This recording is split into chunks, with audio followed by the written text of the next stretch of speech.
Hello, how you doing? And I hope you're having a great Wednesday. This is another episode of the best real estate investing advice ever show. And today we're going to talk about how to find deals in a hot market. And it's not going to be theory based. It is going to be actually based on, a deal that we're closing on today. So first, let's officially kick off the podcast. As you probably know, we also record a podcast that will go live in a couple days. But you're going to be able to get all the content first here because you're watching via Facebook Live. So Theo, you ready to go? Let's do it. All right. Best ever listeners, how you doing? Welcome to the best real estate investing advice ever show. I'm Joe Fairless. This is the world's longest running daily real estate investing podcast. We only talk about the best advice ever. We don't get into any fluff. And today it's Friday. So we're going to do this special segment, Follow Along Friday. And I'm with my friend and co-host for these segments, Theo Hicks. Theo, hello. How's it going, Joe? It's going well. And also with our mascot, Jack, the Yorkie, who has been on a hunger strike over the last week or so, but now he's eating again. I don't know what he was protesting, but he is now officially eating ground turkey, and all is well in Jack's world too. So Theo, how do you want to approach today? So you've got a new deal you're closing on as of today, this recording. So it'll be 2 days when we actually post this, 2 days prior. And like most of your deals, you will usually, after you're done, or at least towards the end of them, you'll go back and analyze any lessons that you've learned that you're going to apply moving forward. Yep. And today the topic the topic is around finding deals in the hot market. Yeah. So do you want to maybe go over, let's go over the lesson that you've learned and maybe some more details on the deal based off of that. Yeah, so let me tell you the story about it. We have actually two deals that we're closing. One is today, and the other is in a week and a half, on April the 3rd. Mm-hmm.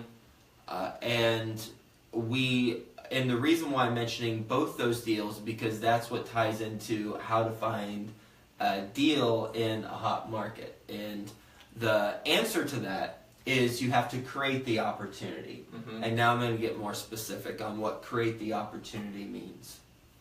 There was a deal that was highly publicized and marketed by a broker. It was an on-market deal. And we loved the deal, but because it was marketed, the price kept getting pushed up, and pushed up. So we weren't sure if it made sense to purchase because of how competitive it was. So what we did is we looked across the street and we saw another apartment community. And the apartment community that was highly marketed, it is over 300 units, and it is primarily one-bedroom apartments. The one across the street, over 200 units, and it's primarily 2- and 3-bedroom apartments. Okay. So they naturally complement each other very well. And we have a very good relationship with a broker, one of the brokers in Dallas, and he actually knew the apartment owner across the street. There you go. He reached out to that apartment owner across the street, and we negotiated to purchase not only the on-market deal at the price that it was going for, but the off-market deal at a significant discount because it was an off-market deal. So we could afford to buy the on-market deal at a price that we were still comfortable with, but it was really at the threshold of comfort level because we would have economies of scale from operations, management, maintenance staff, etc., plus a natural referral source because you got 1 bedrooms in one apartment and 2 bedrooms and 3 right across the street. And we are closing on one of those, actually the 2- and 3-bedroom one today, and we are closing on the primarily 1-bedroom one on April the 3rd. And that is how, in a hot market, you find deals. you don't just look at what the brokers are giving you, but get creative and look at what else is around there, and maybe you can package two in one transaction. And I can tell you that nobody on the face of this earth was doing that for this deal. Everyone was looking at the on-market deal, but they weren't looking at other stuff. And if they had, then they might have seen the same thing we saw as a natural opportunity to combine the two from a operations standpoint. And the numbers are working out really well. And I can also tell you that we had never purchased two simultaneously before, and we had to go through our own personal kind of a self-reflection. Like, okay, if we get this one deal, then can we really pull it off from an equity standpoint if we have both deals? We know we can do one, but can we really deliver? And we just had faith based on our track record of delivering on every other deal. And lo and behold, we actually had one investor who's invested with us in the past on multiple deals. He put in the equity for all the equity that we needed for both of them, minus the money that we're putting into it as well. So it was a learning experience across the board, from how you find markets, how you find deals in a hot market, you create opportunities, and also when to strategically stretch yourself based on the situation at hand. And it's we're closing today, and we'll be closing on another in a week and a half. It's an amazing story, and it's so interesting that out of all the people that were competing on that deal, they didn't think about asking about the deal across the street. So my question on that is how did that kind of come to be? Was it you were there visiting it and said, oh, there's an apartment across the street, let's just reach out to that guy, or did the broker mention it to you that he knew the guy that owned the apartment across the street, or how did that kind of come about? It was my business partner Frank's idea, and he, I believe, reached out to the broker directly, and or maybe the broker was talking to him about the guy who he knew, or hey, there's another deal across the street if you want to combine the two. I'm not exactly sure how it transpired. The takeaway is to, one, have the right team members, but then two, have the right relationships in the market. Because if we didn't have the relationship with that broker, then we wouldn't have purchased the deal across the street, and probably, most likely, we wouldn't have purchased the one that was on market either, because it wouldn't have been as healthy of a return. Okay, and so since you're essentially buying those two properties, as you mentioned, based on the economy of scale, the deal itself made sense. Whereas if you were just buying the one on-market deal, it might not have made sense because of the increase in, or the higher expense for the. So how do you guys calculate that when you're underwriting it? Like calculate that economy of scale difference. There are certain items on expenses that can have efficiencies. One of them is the lead maintenance person. They, instead of having one person on site and you're paying him $50,000 per property, you can now split that cost across two properties because it's literally across the street. There are economies of scale for marketing and advertising, that's for sure. And I'd say especially with, and you also have the leasing staff, salaries and commissions. And then you also have the ability to just have the natural referral source, because it's one bedrooms primarily. Like 291 bedrooms at one property, and about 180 2 and 3 bedrooms at the other property. So it's just these two properties just naturally made sense because of the unit mix, and that's something you've got to look at as well. It's not just, okay, there's two properties next to each other, let me buy both. They've got to complement each other really well, and we are not combining them into one property So we're not renaming them Yeah. to one property, and the reason why is because you have to cross, even though they're directly across the street, and you could probably throw a football in from one driveway to the other driveway. It's a really busy street, so we're not going to have our leasing agent like take a golf cart Yeah. and tour it with prospective residents because it would be like Frogger. But instead, we're going to have two separate properties, but then just refer them back and forth and be completely connected through the on-site management and know who's sending who to where. So there's economies of scale, but then also because these two fit naturally, we're able to cut down significantly on the marketing and lease ups. Do you think this strategy or this concept applies just as well to smaller duplexes or fourplexes? Like, for example, if I'm going to buy a duplex in an area and it's on market, and I see a bunch of duplexes across the street, and maybe the numbers make sense, but it's a stretch, kind of like this situation. But there's a duplex across the street that's off market. Would it make sense to reach out to them, and if I can get that for a lower deal, or for a lower price? Would the economy of scales, I guess, apply to that too? That's a good question. When we're talking duplexes at that price point, you also want to consider the type of financing, because you might get a better loan for a higher amount of money being financed. Yeah.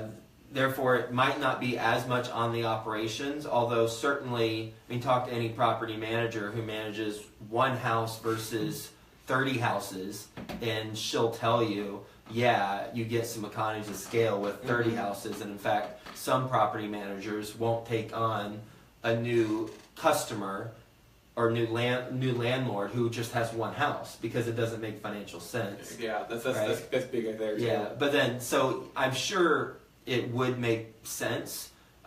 It would help them at least lower the management fee if they're not managing the properties, because they're bringing more income to the property management company. At minimum, it would do that if they're not managing themselves.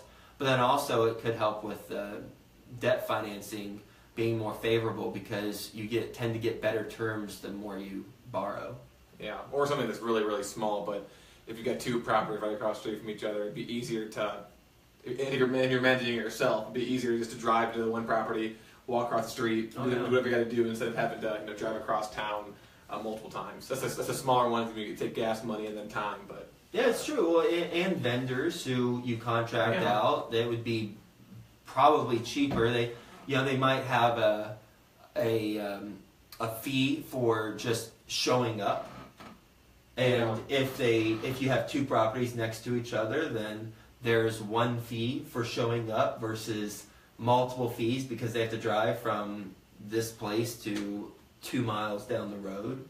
That could be certainly some real dollars that are being saved if they're all within the same area. That's a great question, because I didn't think about that for smaller deals, and maybe I'll think about that for my personal portfolio too.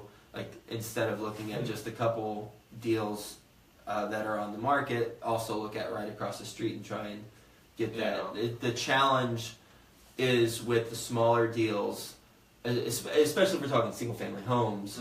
You probably, well, not probably, but you very well could be dealing with a primary residence person versus an investor, and then it's a totally different conversation. But if there's like groups of fourplexes or whatever, then and I can tell you, one of my friends, Jared Sturm and Andy Sturm, who have both been on the podcast before, and they have a 30 or 40 unit in Cincinnati, and they are buying, I believe, 12 units, and it's four fourplexes. Is that right, Matt? No, 3 fourplexes. Yeah. I was like, wait a second. It's 3 fourplexes right across the street from their larger property. Okay. And it was that same thing where they bought a place and they right across the street, they saw it made sense, and I believe they're actually combining or adding those 12 units into their current portfolio on the loan. So they're just rolling those units into the same loan that they have with the community bank. So all sorts of creative ways. We just have to actually create opportunities and have an abundance mindset, and don't look at deals the same way everyone else looks at the deals. Otherwise, you're going to have the same price that everyone else has, and you're going to be competing based on price, and you want to compete based on value. And how you compete based on value is you're the only game in town to that particular seller, and you're able to combine that with a deal like what's on market. Awesome.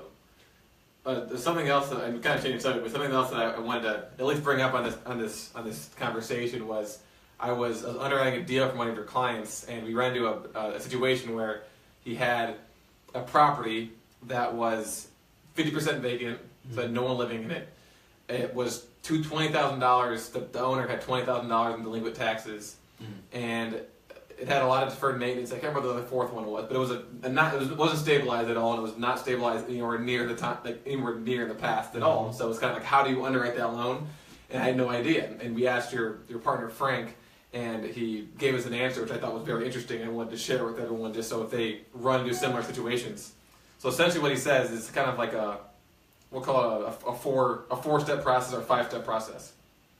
And so the first thing you want to do is you want to find the value of the property if it were fully operational and fully stable. So fully stabilized is 90% occupancy, correct? Something along those lines. And all the day getting market rent. So figure out what that price is, the NOI, get the cap rate, and calculate the value of the property. So that's step one. Step two is find out how much it will cost to cure all the deferred maintenance or renovations to get it up to fully operational and stable, and then you'll have a number there. So now you get two numbers. Next, you want to find out how long it will take from purchase price to stabilization. So let's say you figure it's going to take a year in order to get all the renovations done and get it to 90% occupancy.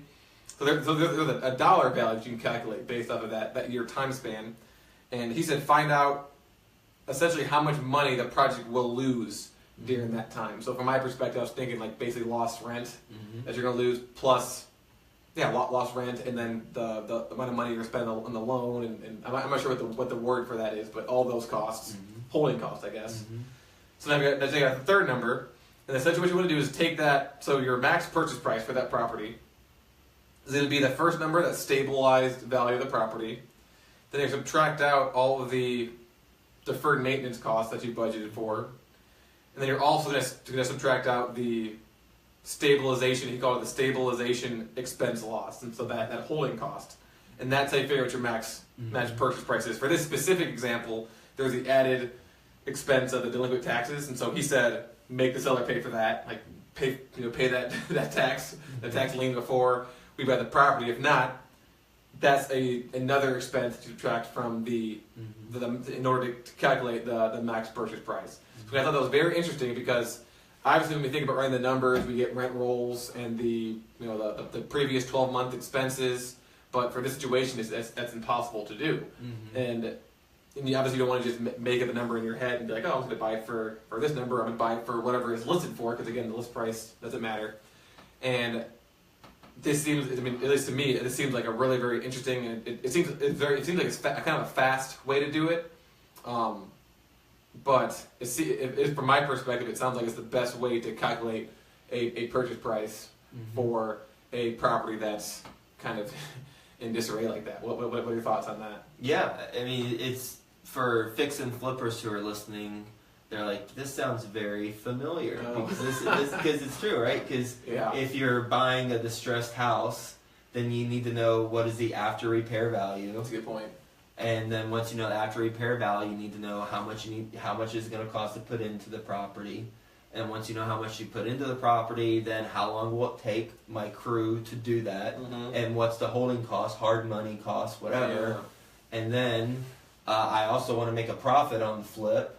So what do I need to buy it for, knowing that those are the costs involved and this is a time frame. And we're doing that on a larger scale. With a multifamily property.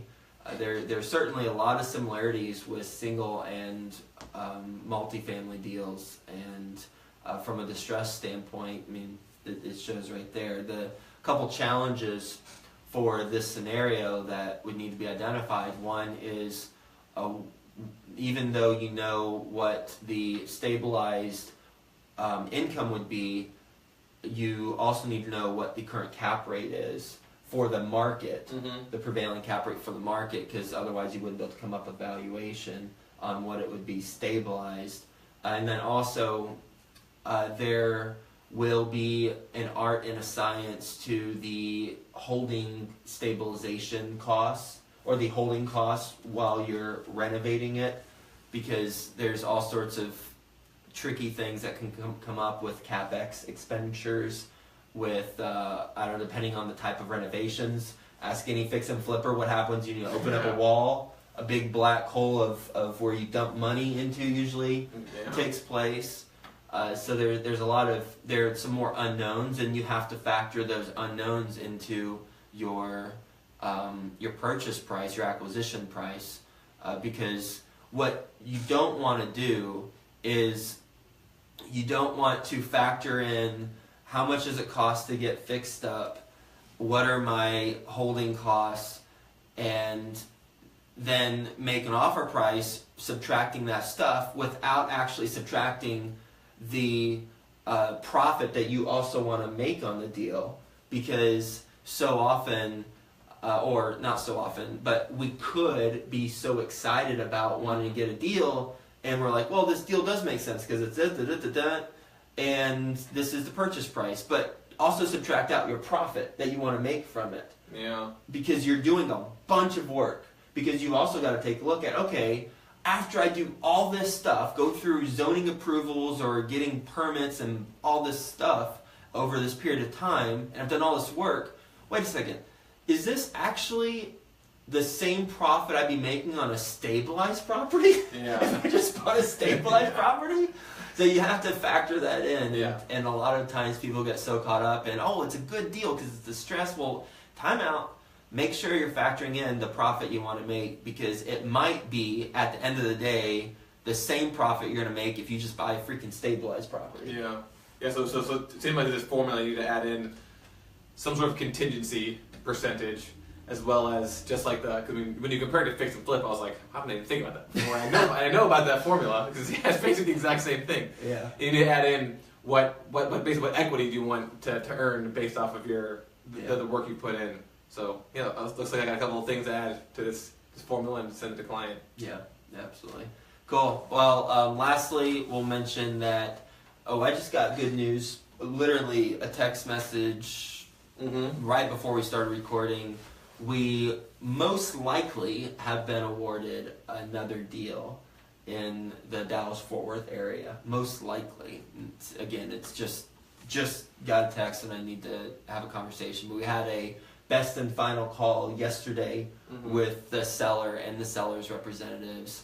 That went well, and we've received some initial good news today, and I'm actually, right after we get done with this, I'm going to jump on a call and talk through that and see where we're at. But awesome. that would be really exciting.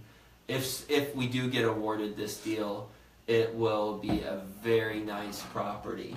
And more to come on that, because I want to make sure that everything got aligned, everything's aligned and set up. But that's something that's pretty cool, because we've been making a lot of offers and just haven't been able to get to the purchase price that have been winning deals.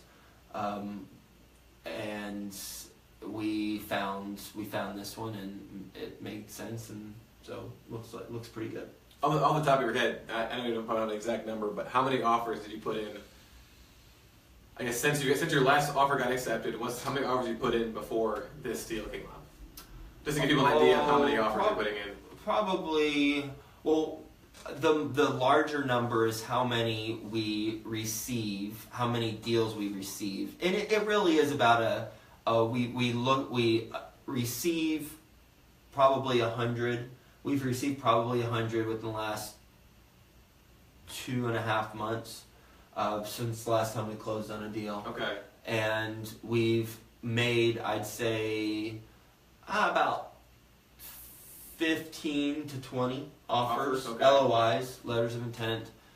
and we've been in best and final round about four to five times, but we haven't budged or didn't budge enough on for what they wanted, and they went with someone else. In some cases, significantly more than what we're offering. In other cases, not as much. And so 100 to 20 or so, 20. Okay. And then we're making an offer. We're in best and final on a handful, and now we're getting accepted on this one. So I think it's a 1 out of 5 are you're putting in offers on, and then 1 out of 25 you're actually getting involved in the last steps, and then 1 out of 100 you're most likely accepted. So I just wanted for myself personally to know that's how many offers, how many deals it takes to find one. You're not just like sitting here and then a deal comes like it's not even 100% hit rate. Not even close. Click the purchase. Yeah, I like that. There's a big button in my computer that says purchase. We just purchase it. That's exactly. And not quite. It is a process. That ratio also will be dependent on your team's track record, because the more we do deals, the better, the more likely our offers are going to be accepted because of our track record. I mean, the call yesterday went really well, and they were very impressed with our track record in that market. So they're likely buyers or sellers are likely going to go with people who have experience in that market. And that's not rocket science. I just say that for the point of the ratio.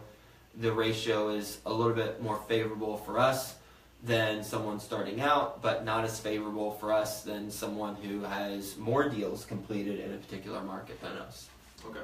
So, cool. Well, Theo, anything else? Where can the best ever listeners get in touch with you? TheoHicks.org is my podcast. I took a little hiatus from it, but I'm back. I'm making a commitment now. I'm trying to do 2 podcasts a week. Wow, 2 episodes a week. I'm up in the ante because I did one on Monday for the first time in a while, and it just feels so good. Just doing it and just kind of speaking your truth. And so that's kind of the goal. And yeah, so if you're interested, TheoHicks.org. I post them Mondays, and I'm going to try to do Mondays and Thursdays. There is fulfillment in creation, not maintenance. That's for sure. So we do great stuff. We get fulfilled. We get excited. When we just maintain things, it's not as exciting or fulfilling. That's or just consume too. Yeah, or just consume. Especially all the freaking Facebook candy and Instagram stuff. It's just just candy for your mind. It's not actual substantive stuff for your mind that helps fuel. By the way, on that note, I didn't expect to mention this, but if you're looking for a freaking phenomenal book, oh man, one of my clients sent me this last night, or I got it at like 3 or 4 p.m. yesterday. I picked it up at the post office, and I am about 20 pages away from finishing it. I mean, that's how phenomenal this book is. It's 30 mistakes, or it's mistakes millionaires make. Mm-hmm. Mistakes millionaires make. Let me make sure I got the author right.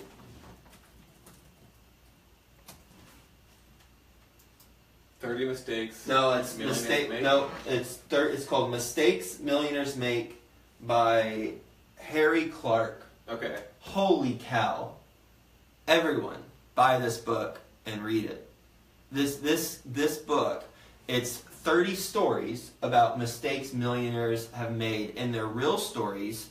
There's millionaires are telling the stories in this book. There's commentary, really intelligent commentary, and they are very strategic mistakes that the millionaires made that will come up in our real estate investing ventures, from over leveraging to mezzanine financing to acquisitions or deals that they just had some unethical people in, working with the government and how the government can just steamroll you. They have unlimited financing if you get on their bad side. They've talked about the scooter store for elderly people or people who are needing a scooter to get around, and how that company just got steamrolled by the government. It is a phenomenal book. Awesome. Highly recommend buying it. Mistakes Millionaires Make.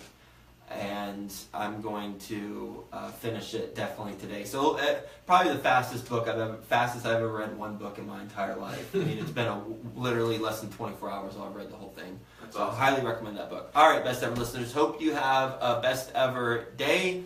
Thank you for spending some time with us. I hope you got a lot of value from it, and we'll talk to you soon.